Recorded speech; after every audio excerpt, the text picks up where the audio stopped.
পেয়ে গেলাম half pant পরে ইমাম গেছে, হাফ প্যান্ট পরে ইমাম গেছে, দাড়ি চাচা প্যান্ট শার্ট পরা ইমাম। আবার আজকাল মহিলা ইমাম হয়েছে, দেখেছেন না দেখেন না? ধর্মটাকে নিয়ে আর কত খিল করবেন? এই সব পিছনে আমাদের হাত আছে না নাই? এই যে ধর্মকে নিয়ে খিল্লি হচ্ছে, মোল্লাদের হাত আছে না নাই? এই মোল্লাদেরকে কাটবে, সাইজ করবে বললেই তো আল্লাহ জালিমকে বসিয়েছে। আমার রদ বুঝে আসছে না? আসে না? এই যে হাওয়াটা চলছে, গাছের পাতা লড়ছে, কার হুকুমে? আল্লাহ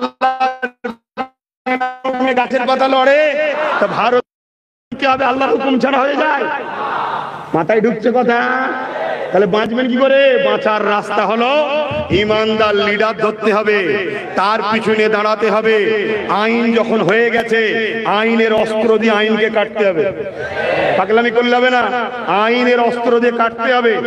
আইনের অস্ত্র দিয়ে কাটবে বলে ইমানদার নেতা, এই দাদা হুজুর আওলাদ ইমানদার মনে হয়তো নাকি? নওশাদ সিদ্দিকী এখন সুপ্রিম কোর্টে বসে আছে, তো আইনের অস্ত্র দিয়ে কাটার জন্য গেছে। এক নম্বর। দ্বিতীয় নম্বর কিভাবে রুখবেন?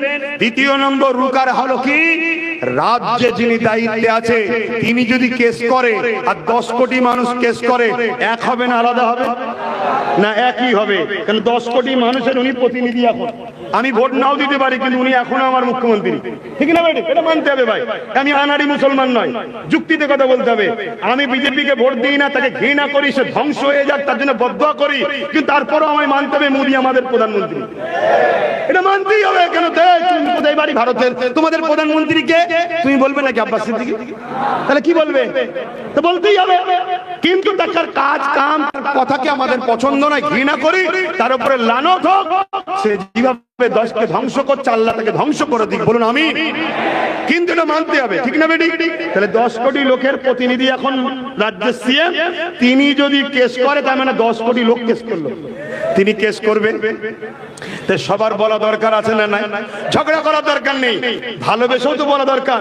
আজকে যতগুলো হাফ প্যান্ট পরা ইমাম গেল, দাড়ি চাঁদা প্যান্ট শার্ট পরা ইমাম গেল, মহিলা ইমাম গেল, বা একটা দুটো পীর পীরিজাদা যে কটা গেল, একটা কেউ বলেছে আগামী দিন আপনার সাথে যেমন ছিলাম আগামী দিন থাকবো?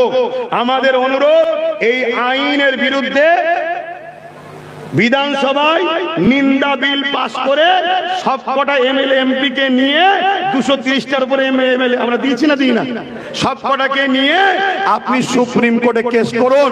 আপনি আমাদের অভিভাবিকা, আপনি বলেছিলেন যা হবে মুসলমানদের আমি আছি, অতএব এরা মুখে বললে হবে না, লাগু করতে দেব না।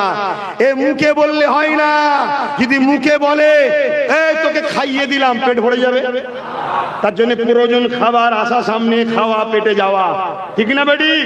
অতএব আপনি যে কেস করুন, যদি এই বিপদ এ কেস না করে, নিন্দা বিল যদি না পাস করে, এবং তার এমএলএ এমপি মন্ত্রীদের যে কেস কামারি না করে, এরপরও যতগুলো মোল্লা মনীষা পীর পীরজাদা এর বিরুদ্ধে না বলে চুপ থাকবে, জানবেন সবকটা দালাল। এ মনে থাকবে, এ মনে থাকবে। আমার সঙ্গে কারা একমত হাত তুলে সাক্ষী দেন? কারা একমত হাত তুলে সাক্ষী দেন? হাত লম্বা করে দেখান, হাত লম্বা করে রাখবেন। নারে তাকবীর, নারে তাকবীর। কুরআন ও সুন্নাহ, কুরআন ও সুন্নাহ, দ্বীন ইসলাম, দ্বীন ইসলাম, দ্বীন ইসলাম। ভারতবর্ষ, ভারতবর্ষ, ভারতবর্ষের সংবিধান, ভারতবর্ষের সংবিধান। কেন্দ্রের অপদার্থ সরকার নিপাত যাক, নিপাত যাক। কেন্দ্রের অপদার্থ সরকার নিপাত যাক, নিপাত।